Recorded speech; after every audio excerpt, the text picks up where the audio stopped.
На 10 дена пред стартот на годинашнава најзначајна активност во земјоделието, жетвата, земјоделските производители загрижени. Велат, лошите временски прилики кои беа присутни пролетва, ќе го десеткуваат родот кај пченицата и јачменот. Зимото беше лошо, има дождове, а и нема дождови, биде всу, у лоши времиња се садило и сега е многу опасна работата, што ќе биде не знаеме. Исто ли со пченица и со јачмен? Се исто. И пченица, и јачмени, и сето тоа исто е, многу е слабо. Ними нема дожд, кој имаш, кој не требаше дожд, многу дожд биде. Кој не требаше, многу дожд. Ако требаше сега да бадне дожд, нема го дожд. И слабо. И пченица и јачмен? Се наред. И пченките што ги се ја, и тоа не никна. Ја имам 1 хектар и нешто, дали ќе не немам 15 реки. Под вода сето скапасе. Секаде, не само моето, на секаде. Дека амбарите годинава ќе останат празни, потврдуваат и земјоделските стручњаци.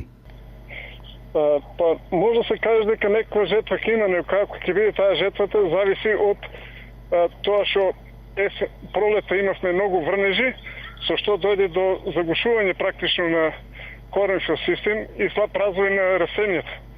А покасно настапи сушен период, кој и ден денеска може да кажем продолжува, и овие дождови кои денови паѓа во мали количини, тие немат никакво влијање врз приносот на пшеницата и јачмен. Затоа овогодишните приноси од пшеница и јачмен ќе бидат далеку помали од она што беше ланската година. Под житарици само во Штипско есенва беа посејани над 5000 хектари, ако минатата година беа добиени приноси од 2500 до 3000 килограми од хектар, годинава предвидувањата се дека тие ќе бидат преполовени. Освен тоа, она што ќе се ожнее, ќе биде со слаб квалитет и освен за исхрана на добитокот, не може да послужи за производство на брашно, тврдат стручните лица.